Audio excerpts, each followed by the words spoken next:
A structure so deeply embedded, most of those inside it don't even realize what they are a part of. Institutions you trusted operating within a framework you were never meant to question. And while you worked, struggled to survive, something bigger was moving behind the curtain. In this documentary, we exposed the largest financial deception in the history of mankind. Not with options, but with evidence. Irrefutable, irrevocable, undeniable. This is not about politics. This is about power. This is about control. And most importantly, this is about you. Because the moment you truly see it, the illusion collapses. The distractions lose its grip. The noise disappears. And the question becomes unavoidable. When this film is released, the truth will no longer be hidden. It will be undeniable, uncontainable, unstoppable. My job is to expose it. Your job is to make sure the world sees it. Now, will you have the courage to face it, to share it, to break free from the system that was designed to keep you enslaved forever? Or will you ignore the greatest revolution of our time? The truth is here. You will either stand up and help us dismantle the Matrix, or the Matrix will enslave you and your family for 1,000 years to come. The choice is yours. God knows I did my job.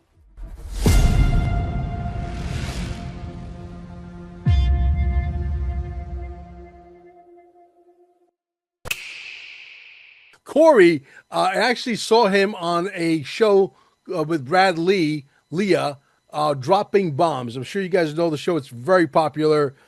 He's being stifled a little bit somehow because I think there's a certain things that the people upstairs don't like you saying. And when you say those certain things, they just literally turn you off. You know, he was getting hundreds of thousands of views, and now he's getting, maybe 10,000 at best. But anyway, you're running a company called Axen Realty, AXEN Realty. The name of your website is thecompleterealestategroup.com, and you're out of the Ventura, LA area. You got a very fascinating story. You almost died. The doctors said, hey, go home and get your affairs in order. You might not be around too much longer. And they want to put you on a bunch of medication. And you said, screw that. And you went and did some kind of fasting and some kind of cleanse. And the next thing you know, voila, your cancer was literally no longer there. Let's start there, and then let's talk about why your real estate company is head and shoulders above everybody else.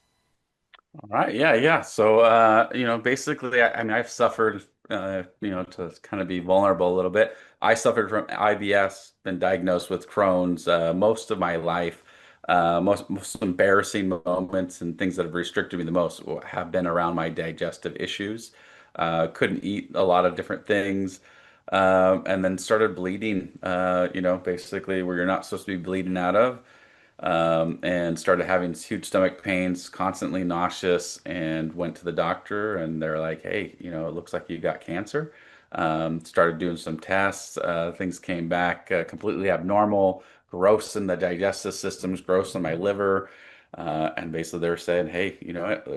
We you should start planning for the worst."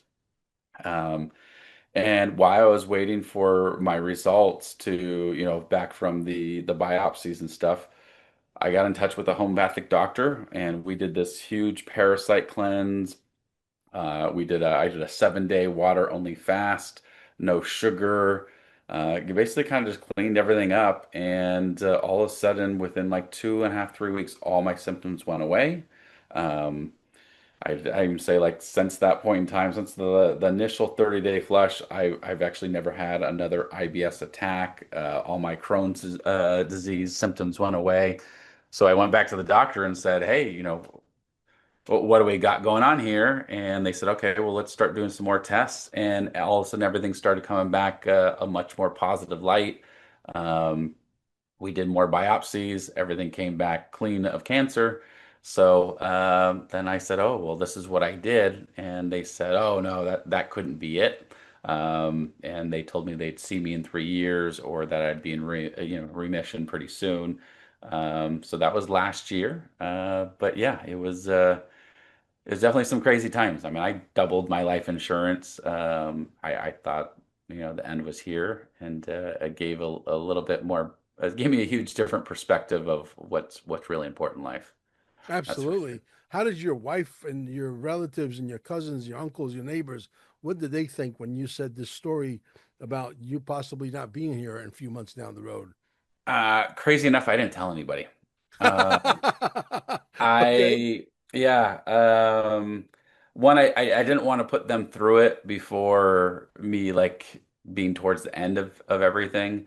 Secondly, I didn't want to be looked at differently. I sure. wanted them to look at me in a good light.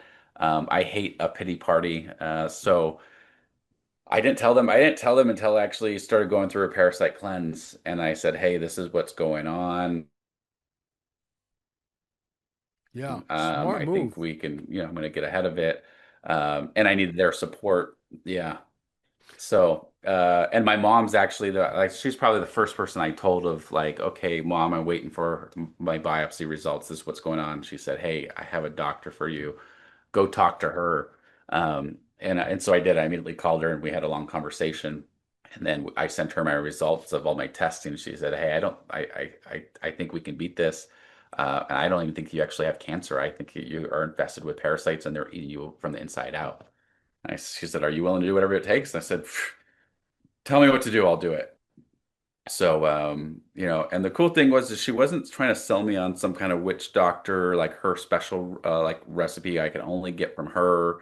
It was all stuff that I bought Whole Foods, Amazon, Google, like it was just stuff that God had already provided for us for the most part. I mean, there was a couple little tinctures that we added in there, but um, for the most part, like no medicine, no ivermectin, and some other ones. And I think they've done some great research on those as well. So I'm not saying don't take those, but I'm just more of like I only take Advil for my headaches. So I try to do it this way first, and thank God with the blessings of God, like it worked. So Absolutely. Thank the Lord above. Absolutely.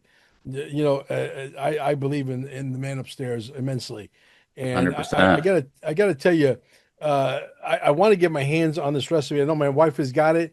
We're waiting for one more ingredients. I don't know what that ingredient is, but we got the ingredients off of Brad Lee's dropping bombs page, Yeah. and I said to my people, a little group, look into this. We want to definitely get rid of the parasites. I think parasites, you're absolutely right, or a major culprit. So you did the cleanse and you said 3 weeks later you felt a lot better. How long before you felt like you're back to normal? It was about like so I did 30 days of the cleanse and then I did a 7-day water fast, like a water only fast. And I'd say since that moment, I was like, okay, I feel a lot more healthy, like something's different. And then I started being able to like, just eat normal food and not have to like run to the bathroom, not bleed profusely, out of the hole you're not supposed to be bleeding out of. Really? Yeah, and then just started eating like all like I mean sugar for me was a food group. Like I'd go through 8, 9 candy bars, like go to the gas station, get 8 candy bars, and they'd be done before I'd even fill up my gas. Like it was craziness. So I mean if I have a candy bar, I don't think I finish it a lot of times now. Stop drinking Coke. I drink 8, 9 Cokes a day. Like it was like because the parasites, one of their main ingredients that they love and thrive off Sugar. of is sugar. Yeah, So they actually release, chemicals in your brain, and your body like literally fiends it. I have to wake up in the middle of the night and be like, okay, I gotta go have some ice cream, like just to feel normal. sure. So that's definitely changed. And now I just, I just trying to get more and more healthy, and I can't work. I had a huge neck surgery, so I can't work out, but I'm starting to feel like, okay, I can start doing light jogs and start getting back into, shape because Yeah. again, this is God gave us a body and our job is to actually take care of it. So, Yeah. But I'm just trying to look at it that way as there's a well. lot of elements out there, Corey, as you know, that they're not on our side and they're trying to take us out. You Yeah. know exactly what I'm talking about. I'm sure Mr. Brad Lee would probably concur with us. Yeah. Um, so, with that said, you agree that there are things in our food that are being put there deliberately. I mean, look at the films of the 1950s and the 1960s, what people used to look like, and look at what people look like today. Look at the beaches in the 1950s and the 1960s, and go get some footage of beaches right now. Okay, I don't give a shit where you're at, even in your area of the woods where there's people with a lot of money. I know where you live. You're probably near, or you're not that far from Santa Barbara, right? I'm like 15 minutes inland from Malibu and probably like a 35-minute jump from Santa Barbara. There you go. So Yeah. there's people with a lot of money. I live in a very affluent neighborhood, and there's $1 million homes here are very prevalent. I'm talking 3 million, 4 million, 5 million, $6 million homes, and you look at these people and they look like hell. Now, how can Yeah. somebody so successful have a diet that's a riot? Yeah. I think, I mean, I urge everyone to look this up, but the the same scientists and evil people that were running the, German, internment camps, they fled to America and started the American Medical Association. Mm-hmm. So they figured, okay, we know how to poison people to death instantly, but what if we can poison them more slowly Mm-hmm. and then infiltrate ourselves into the American Medical Association, the FDA? And you just look, they're poisoning us. I mean, I don't care if you're Republican or Correct. Democrat, like our government has allowed them to get away with by the stuff that they put in our food. Even these corporations like Kellogg's, they have a different cereal for America than they do in Europe. Like because they won't allow the poison that they put in our foods, and then we wonder why we have so much ADHD and obesity and diabetes and heart like it's because they're killing us with our food. Like and then they feed us medicine that kills us, covers that symptoms, but kills us in a different way. We're so unhealthy in America. It's beyond belief. Um, so yeah, no, I definitely wholeheartedly believe that that's what's going on there. So you think people in Europe, people in Italy, in France, Germany, what have you, Korea, South Korea, Japan, Australia are eating a lot healthier than we are. I think their food is a lot healthier than we are, and their holistic approach to medicine, um, their importance of exercise and just getting out in the sunlight. I mean, just go back to COVID. They're telling us to stay indoors, and you're like, wait a second, we need vitamin D and E. Why would we not say like, hey, go out on a hike where, go by yourself, but shutting down our hikes and it just everything about it is like, no, that they are literally trying to kill us. And if you just go to your shopping centers, whether it's indoor or outdoor, look at all the stores that are going out of business, and then up pops a urgent care, or up pops a clinic, or and you're like, why, so that's thriving while everything else is dying. Yeah.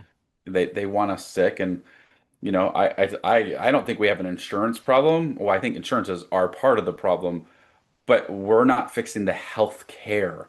And that's the problem. Is everyone's like, oh, get the government a single payer insurance. Like, no, it's not that. It's we need to take advantage of we needed to get a hold of our health care. We need to, like, I mean, that's one thing. I don't care if, again, I don't care if you're Republican or Democrat. I'm a libertarian, so they're both crazy. But Senator Kennedy coming in and trying to make America healthy and taking out things out of our ingredients, making us be more aware of what ingredients are in our medicines and our vaccines. Like to me, that should be all great stuff. But My again, question is, how long does it take, Corey? well, How long does it take? I Say, think, hey, well, if you look this at is it, a list look, of ingredients you could use, and here's a list of ingredients you can't use. And if you use the well, bad ones, we'll come close you down and put yeah, your company well, up I for mean, auction. I think one, we've been doing this for 4, 5, 6 decades, poisoning our America, and we can't hide we like they can't come out and say, hey, they've been poisoning us and this is the extent they've been poisoning us, because then we'd fall apart from the inside out. And even these big corporations, like they can't change the ingredients overnight just for logistics purposes. But I think he's doing a good job. I mean, he's been saying, hey, you got to take this out. He's gotten like red dye taken out. I mean, the biggest thing for me for red dye, I used to work in the film industry. There would be a like a craft area where they keep all the foods and drinks and stuff. The rats broke into this and they tore apart everything and ate everything. The one thing they didn't touch was red Gatorade. And I'm like, if a rat won't touch red Gatorade, everyone better stay the heck away from red Gatorade. And it's the red dye as well as there's a chemical in Gatorade that we should not be drinking whatsoever. So, Red Bull, they wouldn't touch the Red Bull. Like there's certain things that we should not be touching, and they should, but even think about it. Cigarettes are still Monster legal. drink. The Yeah, monster monster drink. drinks. Oh my Yeah. God. I mean, but you think about it, cigarettes have been proven, like scientifically proven, to kill those that smoke them and people that do not smoke them, and yet it's still legal. You're like, how does that even make any type of sense? Correct. I don't know. I mean, I'm all about freedom of choice, but if a company is making something that knowingly kills people and knowingly kills people that don't even use it, you'd think that'd just be like, okay, well, this does not exist anymore. But it's we're backwards in this country, that's for sure. Yeah, absolutely. So tell us a little bit about your real estate companies. I know that you go way, way above and beyond what your Yeah. normal real estate company does.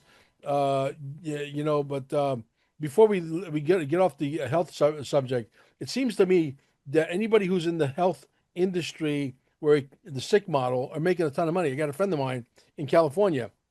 He owns he owns like two assisted living places. He owns where's that place where they go before they die?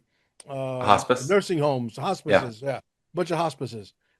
Worth hundreds of millions of dollars, right? Yeah. I Yeah, mean, yeah, I mean that's going back to like look at what's popping up in your, we had a bank close down and up and popped an urgent care into that bank. Like right, I used to own a kids gym and that is now literally a health clinic. Like yeah. that's what this our country is revolved around. And again, True. there's so many things from the stuff we eat to the medicines we take to what's in our skies. Like it's all made to make us sick, and then they're gonna come up with these, like they don't come with a cure, but they come with the symptom hider, to prolong our deaths a little bit longer. Sure. But yeah, going into real estate. Yeah. So I'm what's called a certified senior real estate planner. So I help people build, protect, and transfer generational wealth to real estate. So figure it kind of like a financial planner does for someone's stocks, bonds, retirement accounts. I do for people's real estate. I specialize helping seniors and their families downsize, relocate, transition. So I help with the decluttering, the organizing, the packing, the moving, the estate sales, the mover manager, the prepping of the home, the remodeling of the home, help them eliminate capital gain taxes. So truly helping them plan for the future and beyond. Because I mean, I'll be honest, I think getting your real estate license is way too easy. We're selling someone's biggest asset with a license that took us maybe 6 weeks to go through some kind of schooling. And it doesn't really teach people how to market homes. It doesn't teach people how to negotiate. It doesn't teach people, how to help with their biggest asset and build wealth through their biggest asset. Really, it just teaches them like what is an acre and different HIPAA, not HIPAA laws, but discrimination laws. Like they're big on that part, which is important. But I really believe to get your real estate license, it should be a 4-year degree or a 6-year program. Like this is someone's biggest asset. There shouldn't be 2 million realtors. There should be probably maybe 100 to 200,000 realtors that really are specialized in helping people. So, I help people again. I'm certified in capital gain tax strategies. So, a seller comes to me and says, I want to sell my home. I go, okay, well, what did you buy your home for? What did you put in capital improvements? Okay, if you were to sell it for this today, this is how much you're going to pay the government. Now, I can show you there's 14 different strategies to minimize or eliminate those capital gain taxes because ultimately that might be your highest line item. Like as realtors, we do a seller's net sheet that does escrow fees and title fees and home inspection and transfer taxes, but we actually don't go over capital gain taxes, which is crazy to me. Most CPAs don't even really understand all of these strategies. All they know is what they're going to tell you you owe. Um, so we have families that, sell their properties. They paid 100, 200. I mean, one lady paid $1 million in capital gain taxes. And I said, oh my gosh, like, why didn't you look at a strategy? Oh, well, my agent never told me about that. So I called the agent. I was like, why did you tell? And we went over and she's like, oh, well, they wouldn't want to do those things. I'm like, because you told them about them or because you decided for them? Well, Yeah. that's not in our lane. I was like, well, you're selling their biggest asset. That is your lane. Yeah, and we expanded our services where we really specialize in helping seniors and their families. So I have a nationwide partnership with Matt Paxton from the show Hoarders and Filthy Rich. So we help people declutter their home, organize, find valuables with inside their home, and then help them pack, help them have moving companies that really specialize with helping, and then unpack. And then a lot of times seniors have these distressed homes. So these wholesalers, these investors are just taking advantage of them left and right, trying to convince them that they can't sell their houses on the market. They'll have to do all these different things to do so. And so they offer them pennies on the dollars. They get into contract and they sell the contract for 40, 50, $100,000 more. And you're like, well, that can't be what's best for them. So we actually help them shell out the companies, clean it out, or shell out the houses, clean it out, and then we'll put it on the market and allow the new buyer to fix it up, just like new construction does for decades. So this way, the seller makes more money, the buyer gets to walk in exactly how they want it, and we don't have a fix and flip investor making 20, 30% margins for taking the risk. So we're trying to really, get more education out there, let people know that they do have options. You have 12 different options. When you're selling a home, there's 12 different ways to sell your home. The best decision makers and the best choices usually are when you're empowered through education, you know all your options, then you can self-discover which is best for you. And maybe you decide that, hey, I want to sell to an all-cash investor because I want speed and convenience. Or maybe you're like, hey, you know what? What if I could sell it and become the bank? Give me some security and flexibility. Or possibly maybe it's, hey, let's fix up the home and sell it, or fix up declutter it out, clean it out, and let the new buyer come in there and you want the net the highest value. So it really just comes down to like really giving them all their options. And I wish all agents would know how to do this. So I did start a senior planning division. So they get certified in trust, probate, senior relocation transition specialist, capital gain taxes, DSTs, 1031s, real estate planning, family feud prevention planning, so they can truly help seniors and their families on a high level. And we're doing the same thing for loan officers as well. It's the biggest segment in real estate, and yet less than 1% of agents actually know how to help them on a high level. Interesting. Every agent, no, okay, most agents know how to put a sign in the yard and sign a contract. Good agents know how to market that home and negotiate that home, but there's very few great real estate planners that actually understand how to truly make sure their best interest is being adhered to, and really help families. Like, how do you build wealth through real estate? How do you protect that wealth? And then how do you transfer that wealth to the next generation? Yeah. Who is your favorite real estate entrepreneur of all time? Well, I mean, was the Rich Dad Poor Dad, Richard Kiyosaki. I mean, he's done wonders for him. I think that's awesome. I like Chris Cron. I like the fact that he started with nothing. He started house hacking and he built up hundreds of $1 million of wealth through that method. And I like his method of buying two to $300,000 homes because they have the biggest upsides. Um, I'm not a huge fan of Grant Cardone, me personally. Anyone that Okay. says, hey, don't own your own home, I think really isn't thinking correctly or just wants you to go invest into the commercial properties. Not everybody can buy commercial properties. Um, and Yeah, so those would probably be like, how I would look at it. But I believe, I mean, for me, the ones I look up to the most are the ones that have changed the trajectory of their generational wealth with real estate. And just like you start with your one home, and instead of selling it and buying another home to upsize or downsize, why don't you keep that home and buy another home, or sell the home, buy your primary, and then go buy an investment property, so that by the time you're 60, 70 years old, you own three, five, 10 properties. That generational wealth, that amount of income, and then if you educate your kids and teach your kids how to do that, then you can keep building wealth.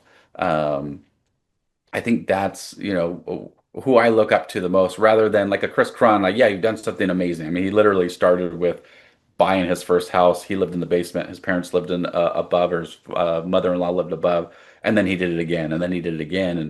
And so I mean, that's obviously someone to be in awe of.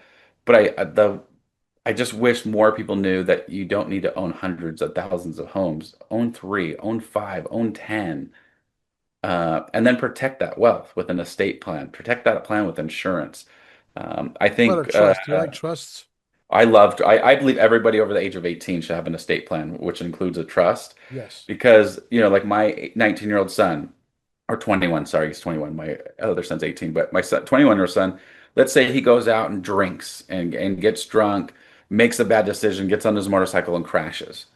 If he goes to the hospital, I do not have the right to go in there and get his medical records. I don't automatically get to go make his medical decisions for him. So then the state gets to make it for him. Well, with an estate plan, we have a medical directive, we have a financial directive. Why wouldn't we want to have that in there? Um, if you own real estate, you should put it into a trust so that way it's protected. God forbid something happens to you, the government doesn't get it for you. I Hmm. truly believe, again, going back, if the government truly had our best interest at heart, Hmm. they'd make it mandatory that when you buy a home, you have to put into a trust. Hmm. But they don't want to because the last times they can steal from you is during conservatorship and probate. A Exactly. crisis happens and you're mentally or physically incapacitated, they Bingo. take control. Or if you pass away, it goes into probate and they take control. Exactly. So the family I look up to the most, and I wish that more people were educated on it, was the Rockefeller technique of they built their wealth through their oil and railroads, no doubt. Correct. But the way they kept their wealth and kept generating more wealth is they went and started Dynasty Trust, and that's like basically a forever existing trust, and then they went and got life insurance, an absorbent amount of life insurance, and they made the beneficiary the Dynasty Trust. And then when they had kids, they made them go get an absorbent amount of life insurance and named the Dynasty Trust the beneficiary. So just like me, I have 7 kids. Well, if I build up some wealth and when I pass away, it would get divided up in 7 ways. So Hmm. then, it's depleted in 7 ways. And then if they have kids, then it's depleted. And that's why true generational wealth generally does not last past 2 generations. Interesting. But if I get life insurance, put it into my trust, and my 7 kids, I make them, if they want to get benefits from my trust, they have to go get life insurance.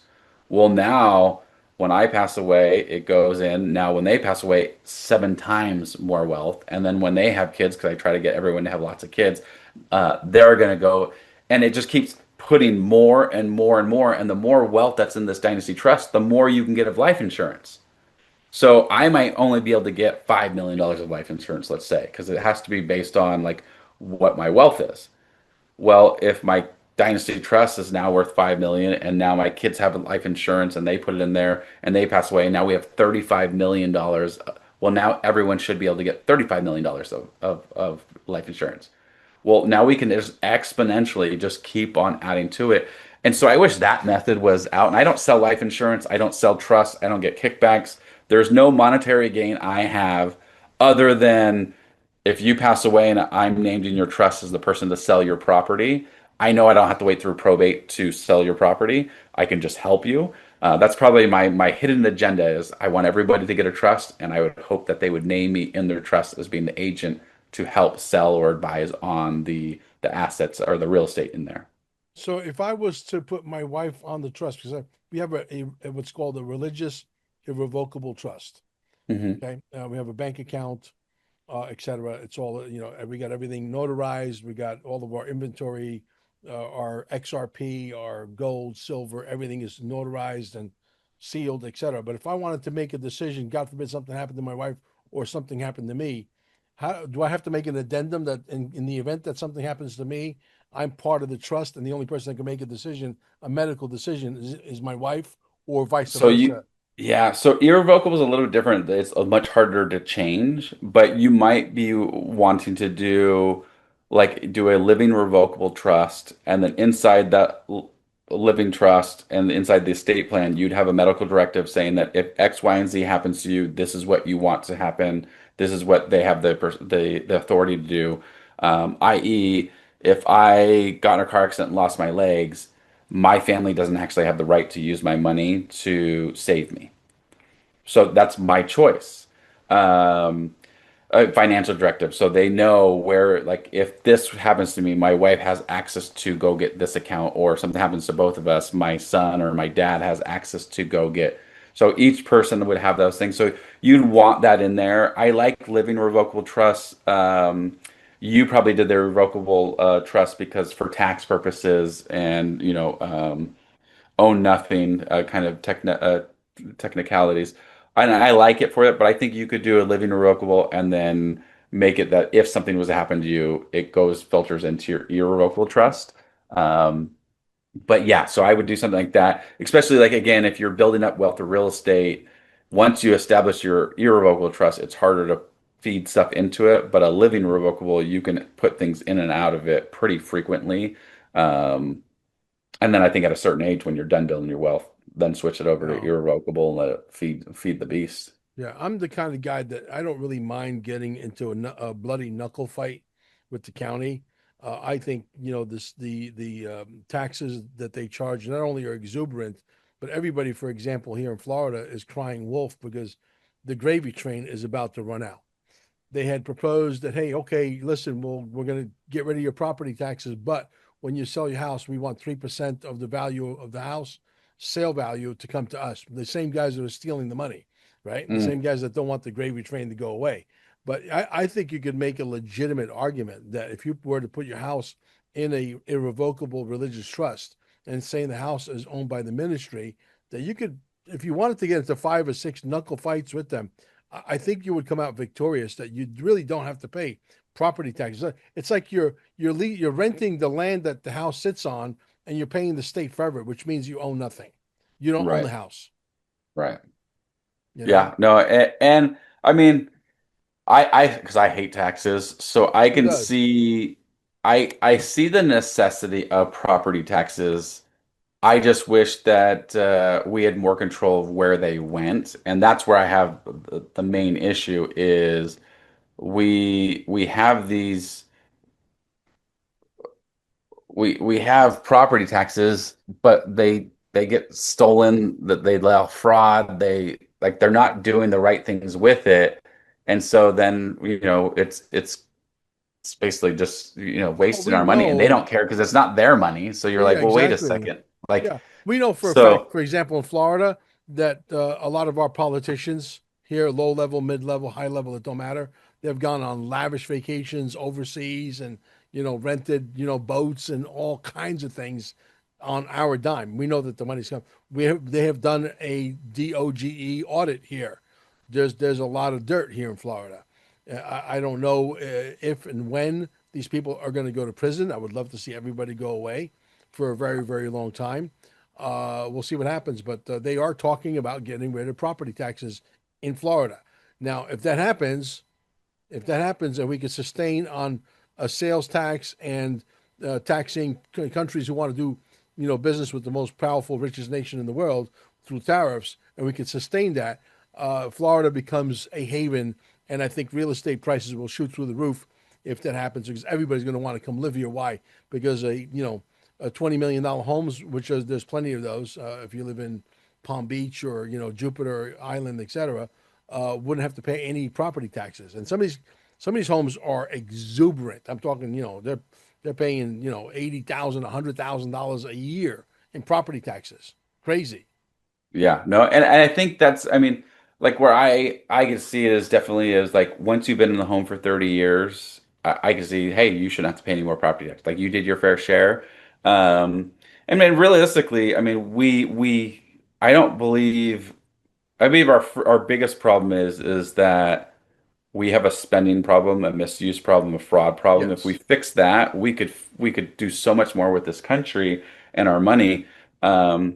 I definitely don't believe we're undertaxed, but yeah, I mean, I've been watching, if they do the no taxes, or at least they make carve outs where like seniors don't pay taxes, property taxes, or I don't believe I don't think they should make it once you pay off your mortgage, because then that'll only benefit, or that'll heavily benefit on the people that can afford all cash. Um, but I do believe that, hey, if you've owned the house for X amount of years, you paid into the property taxes, you paid into the system. But then again, they have to have a way to replenish that. So that's where, and if you make sales tax go up, that hurts everybody, and I don't want to hurt the poor. Um, and that's who it hurt the most is the people that don't have a home. They don't get the benefit of not having property taxes, but now all of a sudden their sales tax goes from 10 to 20%. Now they can't afford the food and the items. So I think it's a double-edged sword. But again, I like if I'm going to lean one side or another, it'd definitely be on the don't tax me anything and let Well, everyone fend for themselves. I Like, think, I yeah, think that we are the richest nation in the world still, even though there's a lot of things wrong with this country. And yeah, I'm not a bootlicker of the Republicans or the Democrats. I'm sort of like in your camp as far as that's going. I just want to see the country do the right thing all the time. I think the reason why they were afraid of the blockchain is because they know that they're going to lose power at some point because the people upstairs know exactly how the blockchain works and how they're going to be able to govern or not govern, and it's not in their favor. So I think there are a lot of things coming down the pike that are going to be in our favor. But I think that running the country specifically on tariffs, when we had William McKinley, this country had more cash. They know what to do with all the cash. And where did yeah, the money come from? It came from countries that wanted to do business with America. yeah. And I think one, I mean, the American consumer can drive economies across the world. Absolutely. Um, and if we just, if people would stop realizing the government is not their daddy, Yeah. my dad is my dad, my kid's dad, and who's responsible for them is me. Okay. And as harsh as it may sound, but if you have a mommy and daddy that didn't know how to take care of you or didn't want to take care of you, that's kind of the luck of the draw. That's not my job to take then care of you. Sure. Sure. Not it's not my like maybe biblically and religiously or spiritually I might believe it is, but it's not the government's job to force me to then go take care of you, to make sure you have food, to make Sure. sure you get your sex change that you want, to make sure you get your abortion. That's those that my That's not your tax dollars should not responsibility, be, right? and now if I want to go donate, if I want to go start a company, a nonprofit, I don't think anywhere in America does it stop people from doing that. And I think that's what we need to look more at is like, okay, take responsibility. And if you're, if they're not doing a good job, then, hopefully there'll be someone around you that loves you enough to try to take care of you. Sure. So Yeah. yeah. Well, where do you see the complete real estate group.com going in the next 4 or 5 years? Is there room, for example, for other companies to come and consult with you and say, "Hey, that's a great idea. I want to do it that way too. Can I come and you will consult with my company so that I do it the right way?" Yeah, so I mean, that's basically what we're doing with Axon and Nexa is it's basically a way to get involved in the platform and to try to have a true like high tides raises all ships. So trying to make it so agents, like right now, a normal agent, they come into a brokerage, the brokerage or team lead says, "Hey, go take Zillow leads." Well, Zillow takes 40% right off the top. Then the team lead takes 50%, and then the brokerage takes another 15 to 20%. It leaves the agent with like 15 to 25% of their total commission, which is not sustainable, and that's why 86% of agents fail. So we want to have top producers, people that want to be more than just agents, and we're willing to collaborate and teach, have them come into our senior plan division, show them how to be more than an agent, show them how to help seniors and their families, how to teach people how to build wealth through real estate and protect it. So my goal is like the Complete Real Estate Group is my company. It's like me for me and my team. But the senior planning division through Axon is more for like, okay, how do we help? So we're out in a group out of Utah. They're a bunch of investors, and they're like, actually, we like your model of helping people more. So how do we incorporate what we're doing already with what you're doing? So we're going to bring them into the team, show them, teach them, and they're actually going to go have all their agent partners join us as well and say, okay, we want to do business, but we want to do business this way from here on out. Instead of just being fix and flippers, we actually want to help people. There's a company I own called Invest for Purpose, and it's really the idea that try to get people around the world to invest with the purpose of helping people. Doing what we do just change, like you can fix and flip, but what if you just changed the model and didn't buy the house front and the front end? We just fixed up the house for the end use buyer, for the seller. So now everybody gets to win from it. So that's kind of where I see it going. I tell everyone, like, I thought I was going to have a nationwide team. Like, I grew 29 people in one year, which is pretty good for a localized team. And then I was like, I'm going to go across the country. But what I realized is I'm not good at keeping people accountable. I'm gonna have a hard time keeping my kids to brush their teeth in the morning and at nighttime. Like I'm not the accountable guy. I'm the inspired and motivate and idea person, but I'm not gonna follow up with you and go, okay, did you make your 10 phone calls today? That's just not me. That's me. And See, I'm a follow-up guy. I will yeah, follow up until the cows come home. I'm not. And I mean, my business, like I tell everyone, if I had an integrator in my business, I would probably do hundreds and hundreds of transactions because I have no problem generating leads and generating opportunities, but I don't chase business. Hmm. I attract it. So I'll meet with someone, they'll be like, I have $20 million of real estate to sell. I'm like, great, blah, blah, this is what we'll do. And a normal person would follow up with that person until, they told them no or F you or want to move forward. I will not follow up with that person until they call me back saying, okay, I'm ready to move forward. So I know I'm losing tons and tons of business. Same with agents. Agents Yeah. call me, hey, I want to join your team. And I'm like, okay, great. This is what it's about. And I'll never follow up with them ever again. So if I had someone that was like, hey, I'm going to build a system for you to follow up, dude, that the game over. But yeah, so I think that's where we could do it is, and then that's where Axon and Nexa come in is they have that and they're growing. I mean, Axon since October they started and they already have 3,500 agents. They're growing faster than Real and EXP combined. So that growth is what I'm trying to get into so that I can train these agents how to do 20 to 30 transactions a year, how to help families. And that's what I mean, me personally, my vision is everyone that comes into our collaboration network, we're going to have the most top producers, which is for agents. If an agent does 20 to 30 transactions a year, they're in the top 3% of the country. Well, I want the most of them out of any other brokerage or team or network in the country. And it's really going to be because we're not taking their commission. We're not feeding them leads. We're teaching them how to fish and where to fish and how to catch the fish. And then have a team handle the paperwork behind them. Because that's really where also the second leg is that people get stuck in is like they get stuck doing the paperwork. And you're like, dude, you can't go out and prospect and meet people if you're handling, escrow instructions and, Yeah. inspections and things like that. And I'll come in and show them how to cook the fish and eat the fish. Yeah, that's basically what I do. Is like I'm going to teach them like, hey, where's the biggest segment? Where's the statistic? Where's the probability of this happening for you? Here's the blueprint that you can do X, Y, and Z, and then here's the talking tracks. So that all they have to do is take action. And then if there was someone that came behind and said, okay, did you make your 3 to 5 phone calls? Did you make your one BOG call? Did you do your 1 hour prospecting on social media? Like, did you do what you're being taught?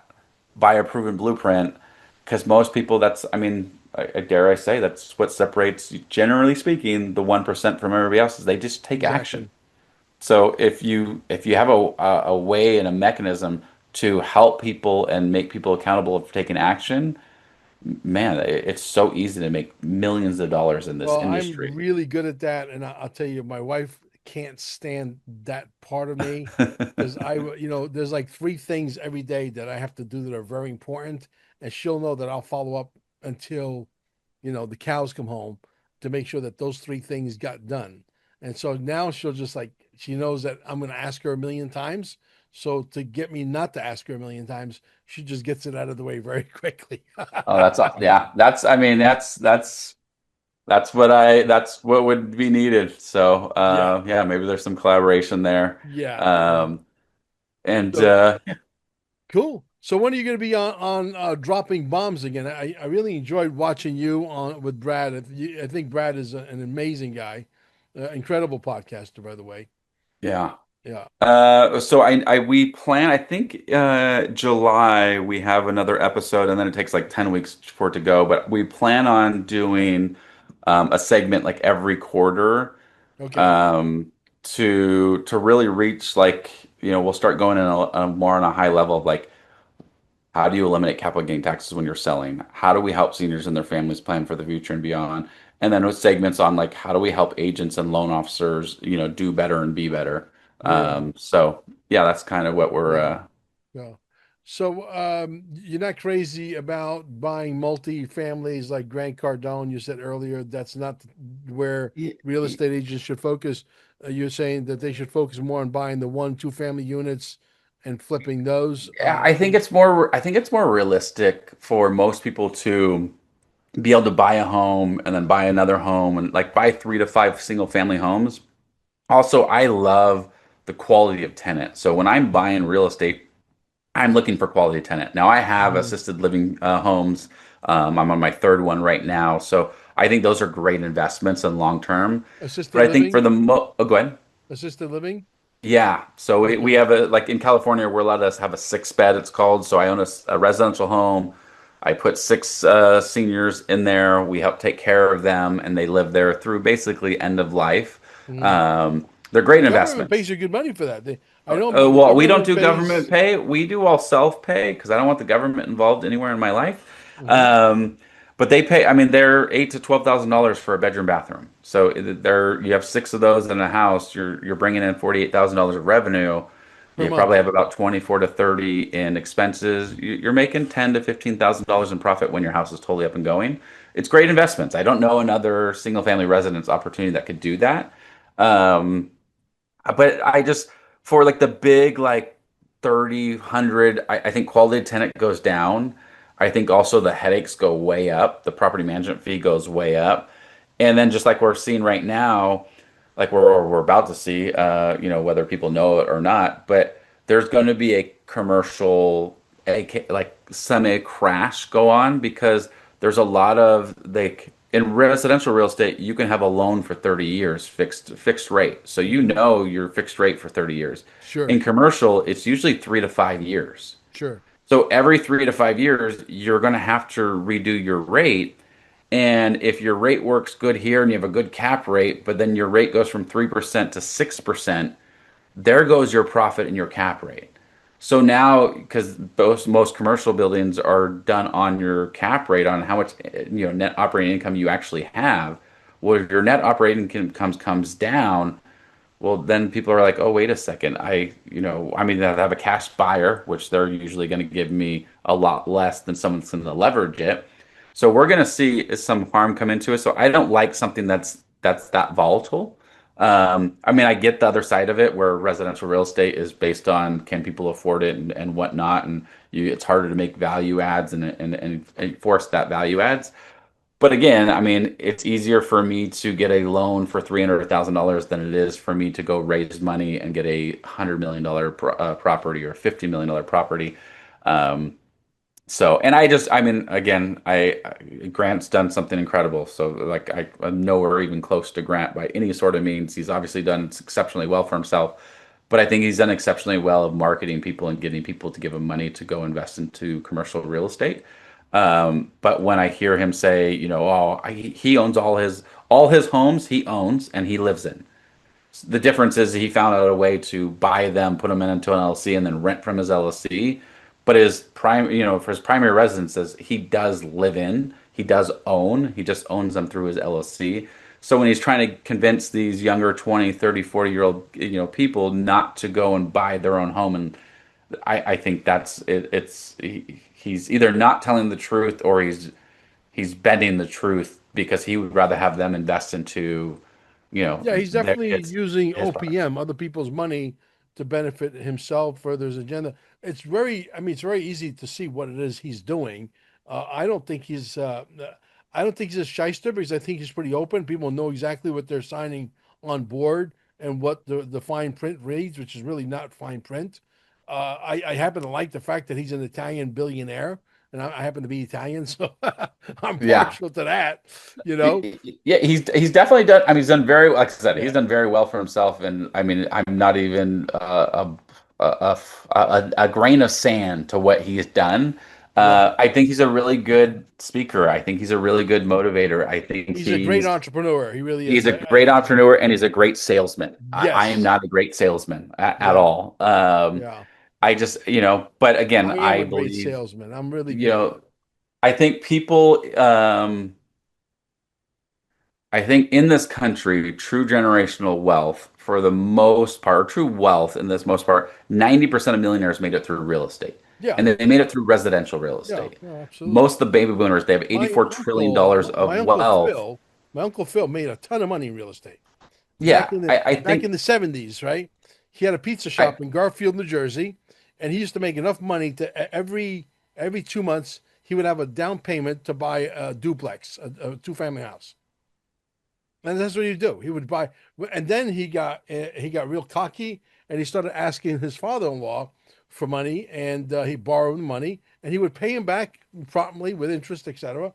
And then one day he said to his father-in-law, "How much money do you have saved up?" And his father-in-law said, "I got about $350,000 saved up." Because do you realize I became a millionaire and I did it borrowing money from you? True story. Yeah. No, I mean, you definitely, I think that's definitely, there's truth to, you got to leverage, like, I believe in leveraging real estate. I believe that when you're building wealth, like, you want to put 20 to 30% down and keep taking money out to go and buy more investments. And Yeah, whether it's stocks and bonds, whether it's, I mean, I like tax liens because it gives you 18% annualized return on your money guaranteed from the government. And then I like real estate because I can hold it. It's tangible. Like, someone can't just say poof. I've heard of horror stories that people own cryptocurrency and then, lost their account, or something crypto's a happened, different and they, animal. Crypto's like long term. If you don't have a 10, 15, 20 year game plan, don't even get into crypto. This is not going to be yeah. And, like, and I think the same thing with real estate. I think if you, in real estate, if it's a 20 to 30-year retirement plan, I don't think there is a better retirement plan to build a true retirement yeah, and wealth. you know, Fix and flipping, I think it's, you got to have the knack for fix and flipping. yeah, But and have people made, lots of money through stocks and bonds? yeah, Absolutely. Where most billionaires and most deca millionaires have made it is through businesses and yeah, entrepreneurship. yeah, So I absolutely. think that Yeah. that's where people have to understand is, like, go look for My something. favorite brand right there, XRP. I mean, I bought XRP at 0.002. We had mined 3.5 Bitcoins Mm, 11 years ago when we got started. We got scammed, and the scam was basically the school of hard knocks, leading us to the cryptocurrency market. I'm still, even though the market's bleeding profusely, I'm still barely a multimillionaire, but I am a multimillionaire, you know. okay. But and I think the movie's not over yet. I think the movie, this is kabuki theater on steroids. We got to get done with Iran. We got to get done with all these wars around the world. We got to get everybody on the same banking page. I would have done things a little bit differently in Iran. I think I would have met with the people that want to overthrow the government outside of the country bordering Iran. I would have armed them to the teeth, train them, send them in, and I would have done it that way instead of. And then because look, at the end of the day, I think you'll agree with me, Cory.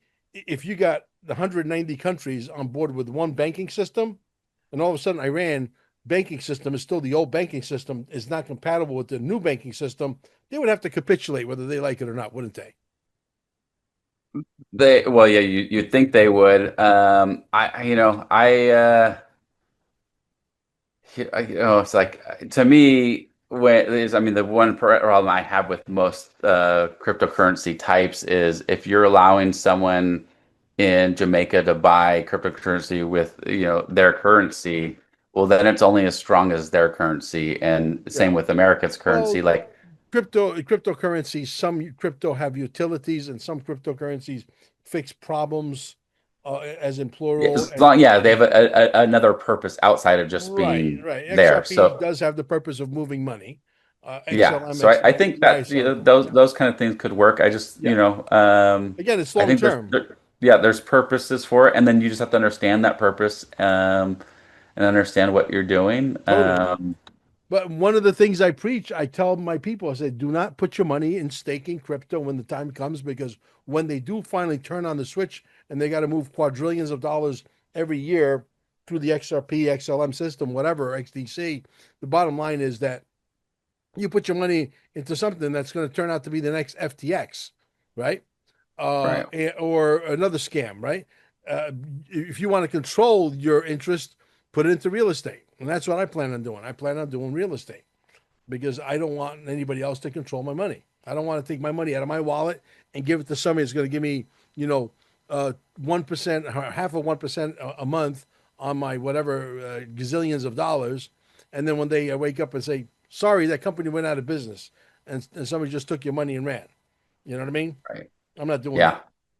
Yeah. No, that would be my That's why I mean one of When my the time comes, I'll call you. that's You one know? of my problems with most things is like I don't want someone else to.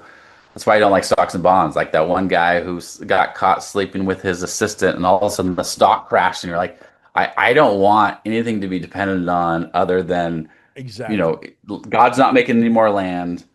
Right. Yes, there's ups and downs, but ultimately, there's not a piece of real estate that I know that has a house on it that was worth less today than it was, 20 years ago. Like, so, let me own it, let me be in control of it, and if there's no property taxes, even better. It's Absolutely. just like, But yeah, Brad's had a so. few people, XRP people on his show in the past. And Yeah, I like the fact that he brings in all different people now yeah, from all different walks of life and yeah, different things. And he's like, hey, he brings in people that he verified are making money doing what they're doing. And he's like, yeah, hey, you guys should look into this. Like, right. because I think that's ultimately what people No, need to understand is you're never going to build wealth on a W-2 job. no, Um, and even the people that have big salaries, two and three and $500,000, like that means you're paying half your money to taxes. So you're not building wealth that way. But let's look at like you have the internet, which is billions of people online.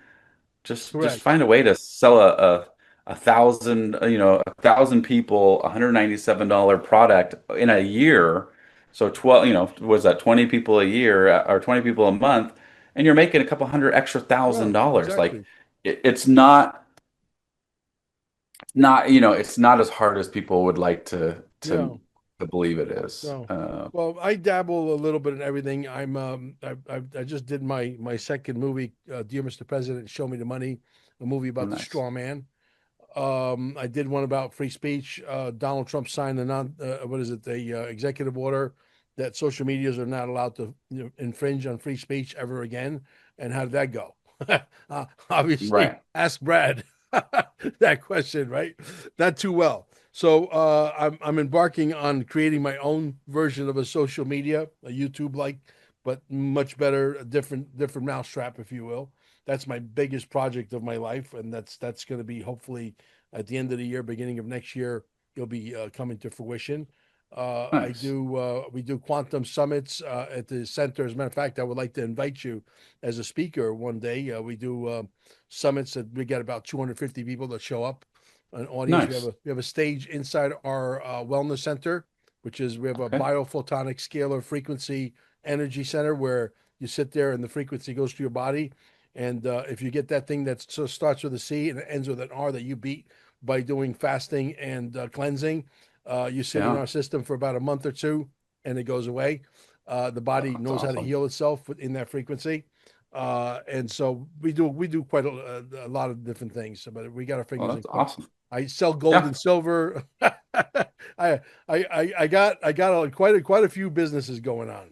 Well, good. It's what it is. It's just, my dad always told me, he's like, have a bunch of different cookie jars and then you'll always be fed and just, Always, always, just be always. there. And then I just go, it's like, do what you love, do what you like, and do what you're good Exactly. at. And if you I love build companies sales. around You know, there, I love sales. I yeah, love to talk to people. I love convincing people. You and I having a conversation, but even though there's not a product being exchanged, you're selling me on your point of views. I'm selling you on my point of views, and that's sales in essence. And yeah, if you're married, somebody sold you on that entire concept, yeah, right? yeah. Perfect. Yeah. Well, I, it was great having you, bro. I had fun. It was really a lot of fun. yeah, I'd no, like to it have you definitely. back sometime. You just let me know when. I'm always down to Yeah. be part of And something. I if love Brad empowering is through willing to education. come on my show, let me know. I would love to Yeah, interview him as I'll well. definitely I'll talk to him about it and see what we can do to collaborate and grow from there. That would be great. Yeah, you maybe send them a copy of this. Who knows? Cool. Thank you, brother. I Perfect, appreciate perfect. you. All right, thank you. Appreciate it. The Mel Carmine Show begins in just 1 minute. Support the movement.